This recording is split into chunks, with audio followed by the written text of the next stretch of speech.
You ask Tiger to solve. This deals with linear equations with one unknown. The final result is k equals 24. Let's solve it step by step.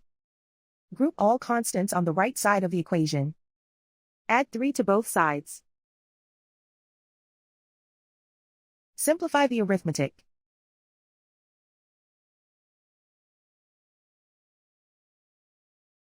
Isolate the k. Multiply both sides by 3.